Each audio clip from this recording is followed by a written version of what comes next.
Hello, this is Pastor David Stewart of Destiny Preparation Church.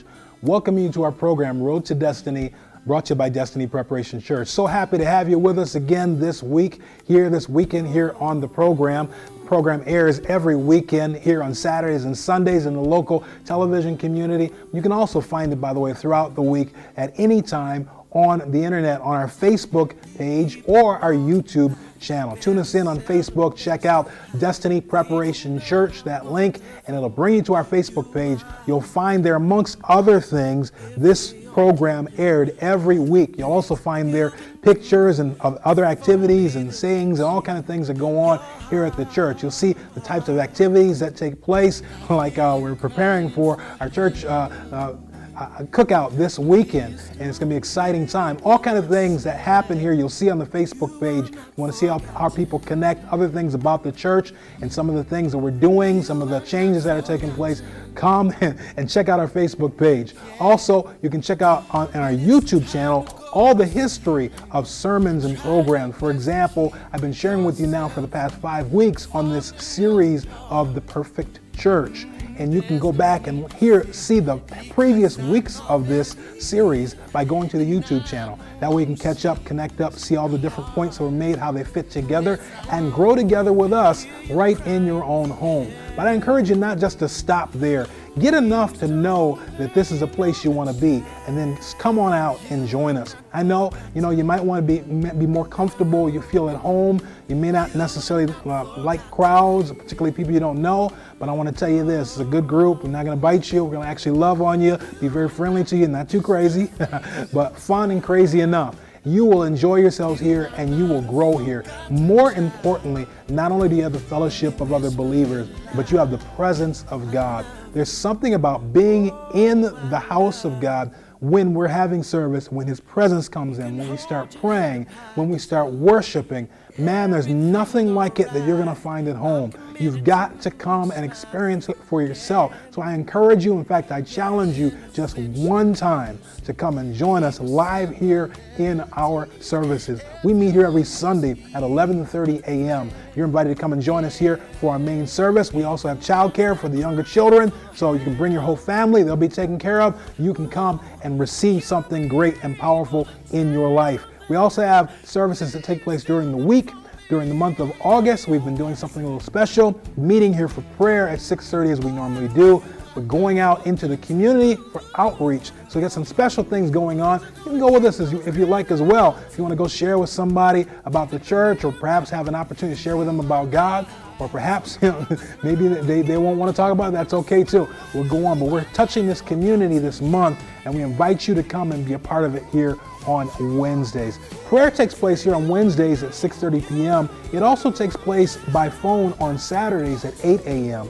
You can, in fact, call into both of those. If you can't be here on Wednesday, call into our prayer hotline, connect up with us, and be a part of the atmosphere of prayer that's breaking out here every Wednesday and every Saturday morning. In fact, you can contact anybody in the country and tell them to call in. It's a toll-free number to call in and be a part of prayer. We have people that call in from all kinds of states and join us for prayer. So invite your family, invite your friends, your loved ones, people who can't be here, people that are out of town, to call in and be a part of the prayer, the anointed prayer that's taking place here on Wednesdays and Saturdays. Well, now let me take you to the Word of God. This is the final piece of a series that I've been sharing on the perfect church. What is the perfect church?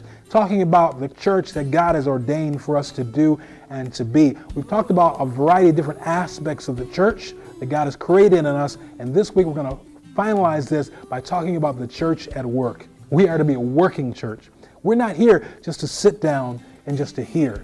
We're here to be fed so we grow, and we grow so that we can do, so we can make some things happen, so we can change some things, not only in our own lives, but in the lives of those around us. So I pray that this will represent you as well, that you will be a part of the church that does the work of God. God bless you. I hope that we'll see you in our services real soon. Don't forget I want to make sure and meet you. Can't run out that door until I get a chance to shake your hand and say hello, and God bless you. So we'll see you real soon. We have to realize sometimes we've got to take our focus off ourselves. I can't bless anybody. I don't got enough for me. How am I going to give an offering? I can barely make my own bills. How am I going to give a tithe? I can't give this guy no money. Amen. I can't take care of my own stuff. You do realize realize that most of the stuff you carry is because you decided to carry it anyway, right? Just saying. You didn't really need that ring, but I'm just saying. The clothes look good, but you could have, all right. Amen? But we're blessed. We have to realize, amen, the blessing of God on us. And we have to understand that we are blessed to bless others. Sometimes we get too situated with our blessings. We think it's all about us. We think about how much more we can gain. We think about how much higher levels we can go to. But we are blessed to bless others. When you stop blessing others, why should God continue to bless you? It's not about you. We are a church, amen, that's here to do something for somebody else. If God gave you a car, it might not just be just for you. Amen? God gave you a house with 6 bedrooms in it, and there's 3 of you living in the house. I need all 6, because I'm putting this in that one, and this in that room, changing that room, this. I need all the space. Amen? God blesses you to bless somebody else. If you're not going to bless somebody else, then why should he keep blessing you? Amen? Just to make yourself happy and happier. Oh, hallelujah. Let me move on. Amen. Nehemiah chapter 4, verse 6, the end of that scripture says, for the people had a mind to work. We talked about them building the wall. The most important thing there was the people had a mind to work. They had a mindset of working. The church of Christ has to have a mindset to do something. We can't have a mindset just to sit around and wait to see what we're going to get, what's going to happen to us. I'm just coming to church to see how God's going to bless me today. Hold it, stop. How about we come to church to see how God's going to bless somebody else through you? I can hardly wait to get to church to see somebody get blessed. I can hardly wait to get to church to see somebody get delivered today. Always about us. Me. What I need more of this. What I need this week from church. What I need God to give me this week. Amen? We have to take on a mindset to work. A mindset to build. There's a mindset that goes along with building God's kingdom. There's a mindset that goes along with drawing people to the house of God, to being disciples that draw the disciples. There's a mindset there. If you don't have the right mindset, you're not drawing anybody. It takes a mindset to say, you know what, I need to find people that are lost. I need to help somebody, amen, who's in trouble. I need to look around me and see, because you know what, you have the mindset, you don't even see it. People around you all the time, every day, in need, people just about begging you. Amen. I almost literally saying, I need salvation. Can you tell me how to get saved? You're doing everything but telling you exactly. Can you tell me what you do to get saved? And we don't even see it. I don't know. Maybe you should go to church. You don't even see the call of God. They may not be saying that, but they stand up here and say, man, my home is all messed up. I don't know what's going on in my family life right now. My husband and I don't get along. Man, I wish I knew what to do about it. My children won't listen to me. I don't know how I should deal with this. Everything seems to be a disaster. Everything, every direction I go seems to be not working. What should I do? And we sit there like, I don't know what you're going to do. Good luck with that. Because we don't have the mindset to draw. The mindset. I used to pray every morning as I went to work. I used to pray, Lord, help me to see today the things that come before me. And when I started praying that prayer, I started listening to things that people were saying, and all of a sudden there were triggers there. I believe they were always there. I just wasn't paying attention to them until I took on a mindset to hear the call of people around me who were looking for something. And then I began to hear it. We have to have a mindset to build the house of the Lord. There has to be a mindset that looks past God's house and says, you know what? Something needs to be done. Something's not clean. Just keep walking past it. Something's not the way it should be. Oh well. It takes a mindset to say, no, this isn't right. This needs to be better. This needs to be enhanced. This needs to be in change. We need to be able to get out to people. We need transportation to be able to bring people to the house of God. We need a prayer ministry. Somebody's got to start praying. I guess it might as well be me. Amen? We need something to develop in this area. There's a mindset of building that looks past just ignoring the situation and getting ready to do something. The church of Christ has a mind to work. We have to take on a mindset to work. Look at Matthew chapter 9 very quickly. Matthew 9 and 35. Jesus prayed, amen, in this chapter.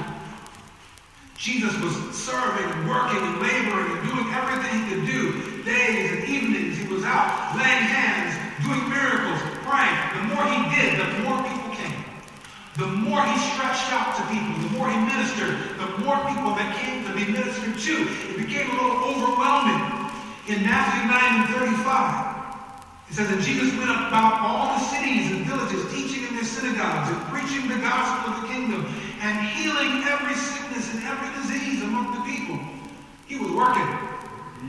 Verse 36 says, but when he saw the multitudes, the more he prayed, the more he taught, the more he healed, the more people came.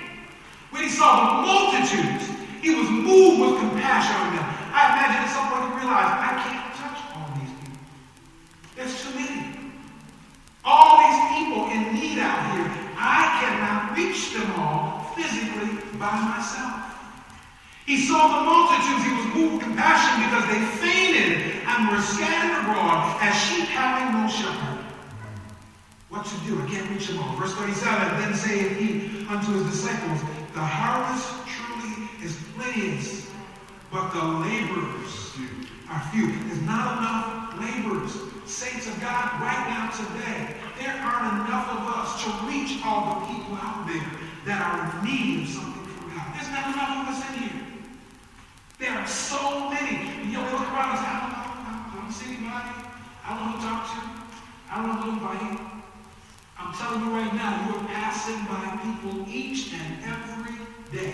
You're on the phone with them. You're next to them at the supermarket. They're at your job. They're your neighbors all around you every day who need a word about God. They need to know that there's something. There's an opportunity beyond what they're living. They're dying in their self, in their things that they're going on, and you have a word in your mouth that can turn them around. But your mind has to be aligned, and your eyes and your ears have to be open. Pray, he says, therefore the Lord of the harvest, that he will send forth laborers into the harvest. We need more laborers, not more watchers, not more bench warmers. The church needs more laborers. The church of Christ is a working church. We have work to do. Somebody declare right now, we have a job to do. We are the church of Christ. Amen. We have a part to play. That's why the Bible says we are fitted together perfectly, helping others grow. You may not be able to do everything, but you can certainly do something.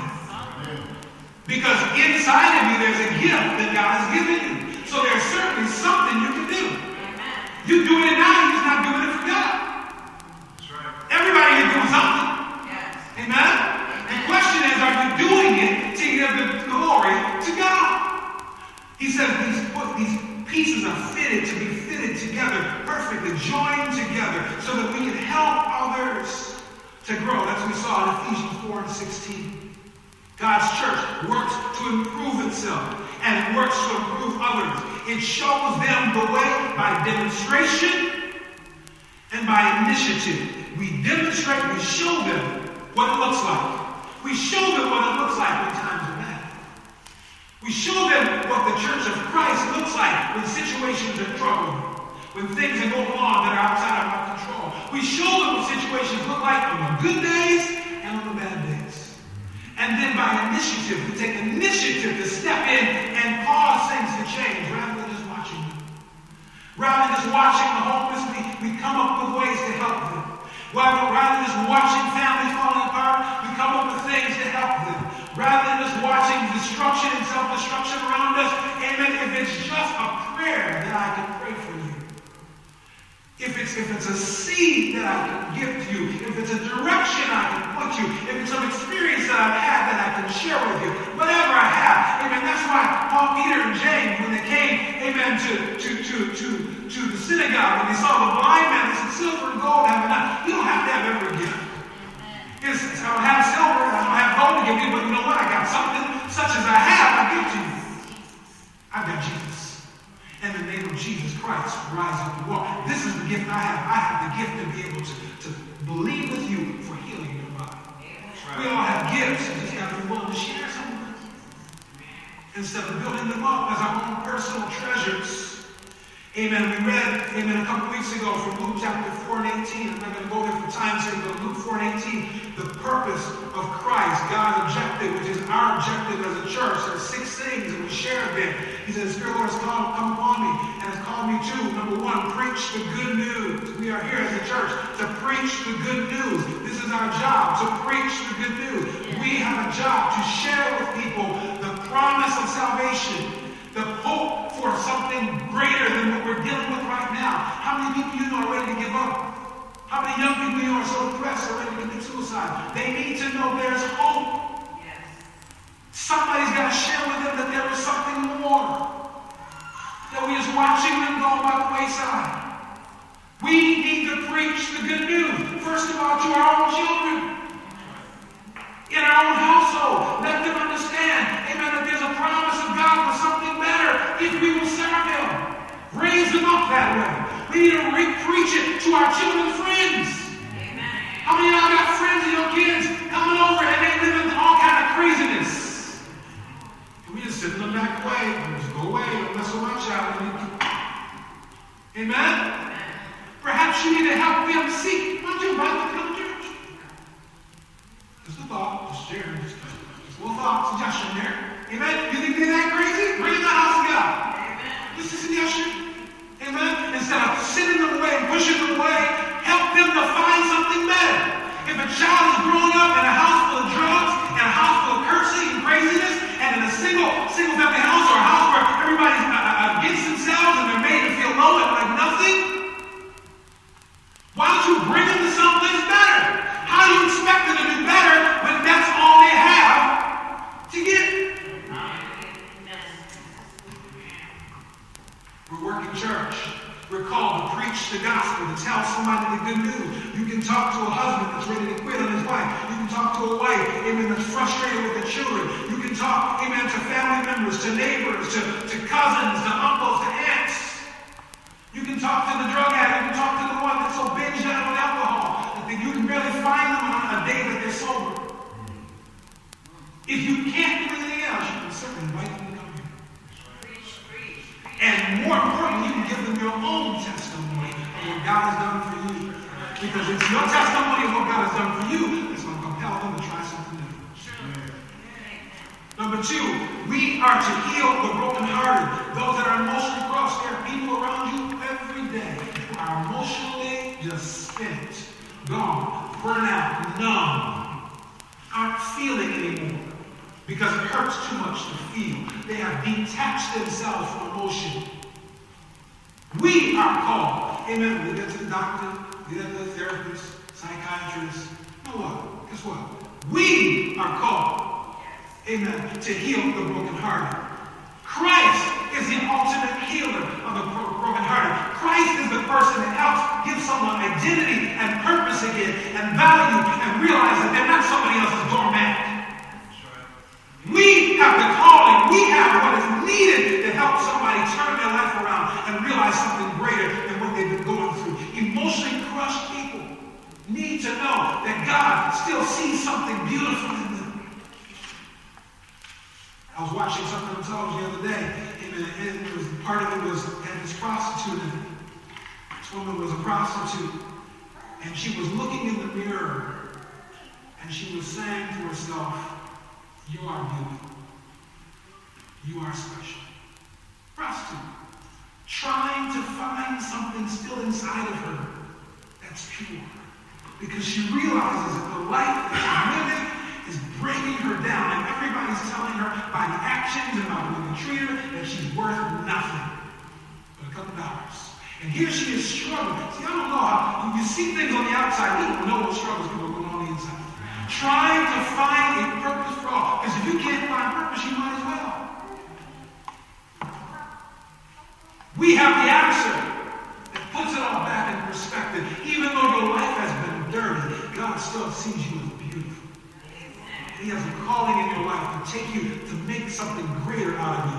Amen. Number 3, we are called to release the captives, those that are spiritually bound. There are people that are bound up because of spiritual attacks in their lives that have caused them to quit and run and be afraid and fearful and run from the devil and hide. They can't find a way out. Where are they going to find an answer if it's not in the church? Psychiatrists are going to drug them down so they don't act quite as crazy when those spirits come against them. They're not going to find the answer. The only answer to a spiritual problem is a spiritual remedy. It has to come from the house of God.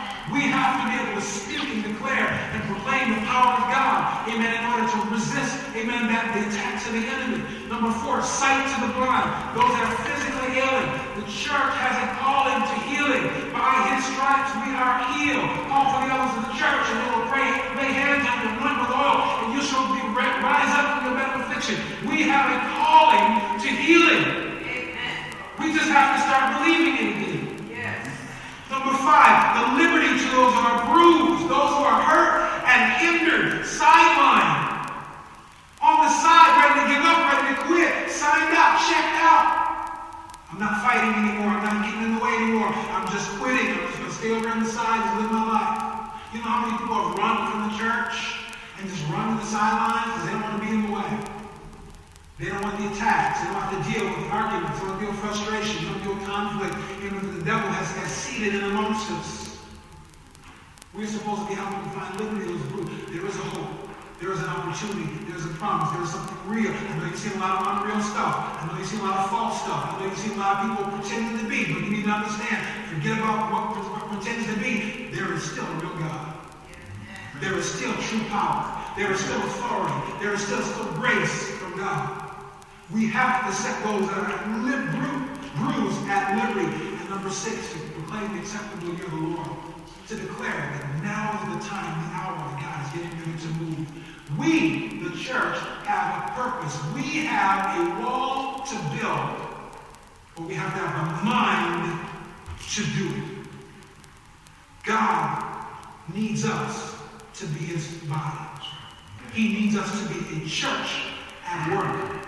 Understand this. Somebody needs what you have. Right in this church. Outside of these walls.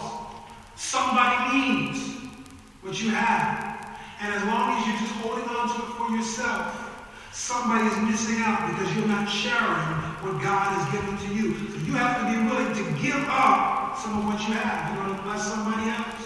Sometimes that's hard. We worked a long time for what we got. To give this up. Amen? Sometimes you have to be willing to give up what you have. And by the way, sometimes you have to give up what you have for God to give you something better. But when we become selfish and locked in to what we have, it's just for me, it's just enough for me. Amen? If that widow woman had not given to Elijah in the oil that she had, the last meal that she hadn't shared that last food that she had, even though it was all she had to live on. If she hadn't shared it, she would have never reaped the blessing, the multiplication blessing that came into her life. We have to be willing sometimes to give up what God has given to us. He's given it to you for a purpose, and many times that purpose is to bless somebody else. We have to be willing to share out of our time, out of our money, out of our blessings, out of our increase, out of our talents. Amen. God didn't just give you a talent so you can make lots of money. God gave you talents, amen, so that you can be a blessing in the kingdom and bless somebody else. We have to learn how to utilize our gifts for the goodness of God.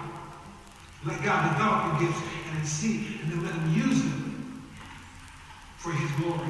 It's time for us to go to work. It's time for us to touch somebody's need. It's time for us, the church of God, the perfected church, to open up to somebody who's hurting. It's time for us to show someone what joy and hope looks like. It's time for us to reach out to someone who needs healing. It's time for us, the church, to speak blessing and favor over someone who only hears sorrow, suffering, and loss. It's time for us to rise up and build. It's time for us to make something happen. It's time for us to change the world. Time for us to make a difference. It's time for us not to be satisfied just being on the sideline. It's time for us to break out and make a change in this world. How big is the world? One of the disciples asked Christ, said, "Who's my brother?" He told me that I love my brother. Who's my brother? How big is the world? The world is as big as everybody you touch. You don't have to worry about other side of the world, down on the other part of the country, other cities. You can start with your world. Everyone that's right around you, everybody you come in contact